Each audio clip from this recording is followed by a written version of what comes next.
Hello అండి, welcome to my ఇంటి చిల్మన్ kitchen. ఇవాళ మనం ఎంత హెల్దీగా టేస్ట్గా ఉండే జొన్న ఉప్మా చేసుకుందామండి. అది ఎలా అంటే ఇప్పుడు ఆఫీస్ వెళ్ళే వాళ్ళకి కానీ లేకపోతే నైట్ అలసిపోయి వచ్చుంటారు కదండి, అలాంటి వాళ్ళకి జొన్న రొట్టెలు చేసుకోలేరు కాబట్టి మనం ఇలా జొన్నల్ని మిక్సీలో వేసి పొడి చేసి పెట్టుకున్నట్లయితే ఎప్పుడు కావాలంటే అప్పుడు మనము ఉప్మా చేసుకొని పెట్టుకోవచ్చు. ఇది మామూలు ఉప్మా కన్నా చాలా అద్భుతమైన టేస్ట్గా చాలా బాగుంటుందండి. మరి ఇప్పుడు అది ఉప్మా ఎలా చేయాలో మనం చూద్దాము. నేను ఇక్కడ 1 కప్పు వరకు జొన్నలు అయితే తీసుకున్నానండి. ఇప్పుడు మనము చిన్న సైజ్ మిక్సీ జార్లోకి జొన్నలని వేసి పెట్టుకుందాము. ఇప్పుడు జొన్నలని బాగా మిక్సీ పట్టుకొని మనము సన్నగా పొడిలాగా పిండిలాగా అయ్యేలాగా రుబ్బుకొని పెట్టుకోవాలి.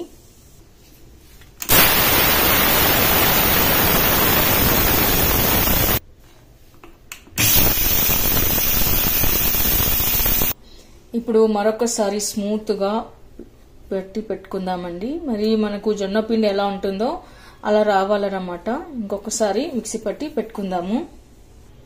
ఓకే, ఇప్పుడు చూడండి, మనం బాగా మిక్సీ పట్టి పెట్టుకోవడం వల్ల జొన్నలు పిండిలాగా అయిపోయింది, జొన్న పిండి అయిపోయింది. ఇప్పుడు మనము జొన్న పిండితోన ఉప్మా ఎలా చేయాలో చూద్దాము. ఇప్పుడు మనం పిండిని ఒక బౌల్లోకి అయితే వేసుకొని పెట్టుకుందాము. ఇలా వేసి పెట్టుకున్న తర్వాత నేను కడాయి పెట్టుకొని 1 టేబుల్ స్పూన్ ఆయిల్ అయితే వేసానండి. ఎందుకంటే జొన్న ఉప్మాకు ఎక్కువ ఆయిల్ అయితే పట్టదు. ఇప్పుడు మనం పచ్చిశనగపప్పు వేసుకుందాము. అలాగే ఆవాలు, జీలకర్ర, మినపగుళ్ళు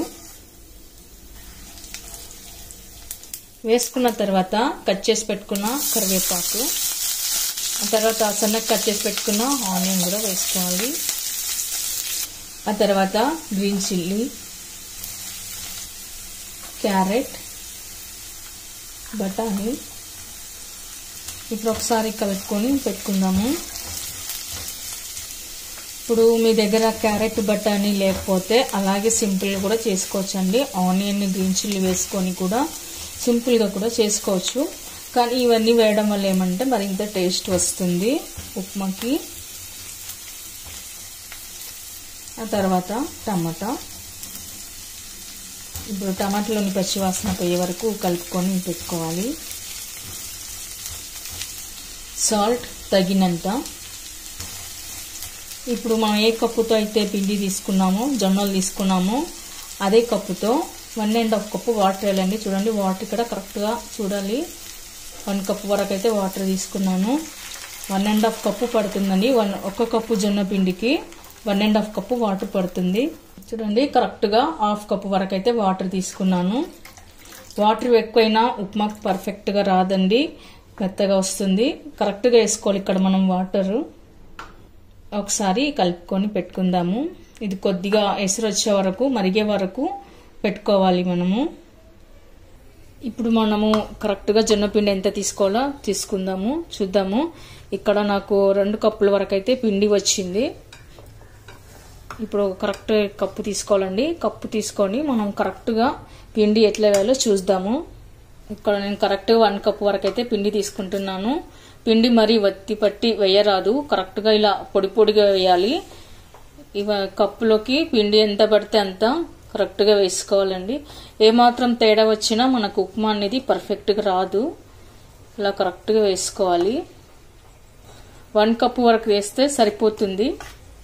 1 కప్పు జొన్నపిండికి 1.5 కప్పు వాటర్ సరిపోతుంది. చూడండి, కరెక్ట్గా ఇలా వేసుకోవాలి. అంతే.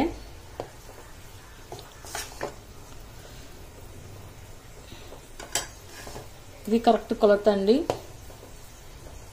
వాటర్ ఇలా బాగా మరిగేటప్పుడే మనము తీసి పెట్టుకున్న జొన్నపిండిని వేసుకోవాలి. నేను ఇక్కడ ఫుల్ 1 కప్ వరకు వేసానండి.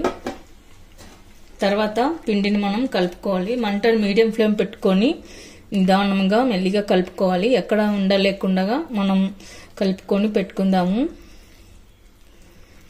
మొత్తం వాటర్ అంతా పిండికి కవర్ అయ్యేట్లాగా కలుపుకొని పెట్టుకోవాలి.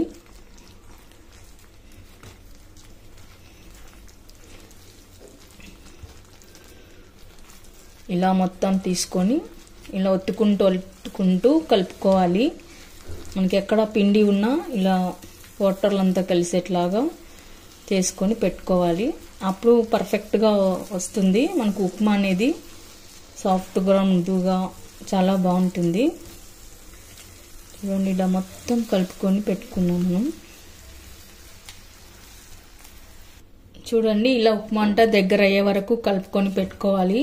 ఒకవేళ మీ దగ్గర మిక్సీ స్మూత్గా లేదు, జొన్నలు నైస్గా పౌడర్ కాలేదు అనుకుంటే జల్లడ పెట్టుకొని కూడా మీరు తీసుకోవచ్చు పిండి. ఇలాంతా కలుపుకొని దగ్గర పెట్టుకున్న తర్వాత మనం 1 నిమిషం పాటు దమ్ము పెట్టాలండి. లో ఫ్లేమ్లో పెట్టాలి.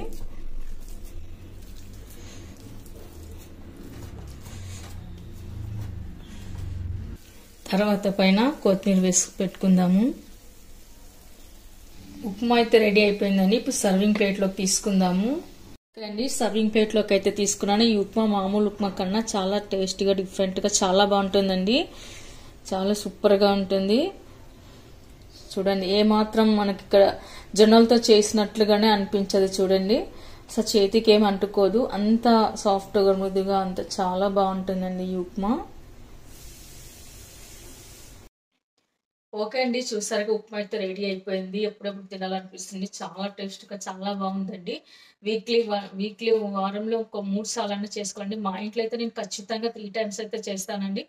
మార్నింగ్ టైంలో అయినప్పుడు కానీ, నైట్ కానీ, ఎప్పుడైనా కానీ, ఏ టైంలో కానీ మనం 5 మినిట్స్లో చేసుకోవచ్చు అండి. అంతకన్నా ఎక్కువ టైం అయితే పట్టదు. మామూలు ఉప్మా కానీ చాలా టేస్ట్గా బాగుందండి.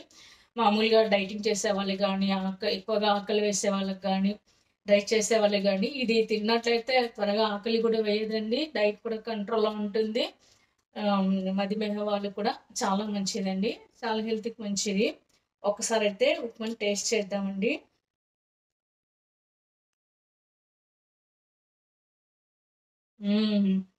చాలా బాగుందండి. మరి మీరు కూడా ఒకసారి ట్రై చేయండి. మీకు ఎలా కుదిరిందో కామెంట్స్లో పెట్టండి, లైక్ చేయండి, షేర్ చేయండి. మరిన్ని వీడియోల కోసం మన ఛానల్ తప్పకుండా సబ్స్క్రైబ్ చేయండి. ఇది ఎవరైనా తినొచ్చండి. చిన్నపిల్లలు కానీ, పండు వయసులో ముసలాళ్ళు కానీ ఎవరైనా కానీ ఈజీగా తినచ్చు. చాలా సింపుల్గా కూడా చేయొచ్చండి మనము. ఓకే అండి, థ్యాంక్ యూ ఫర్ వాచింగ్.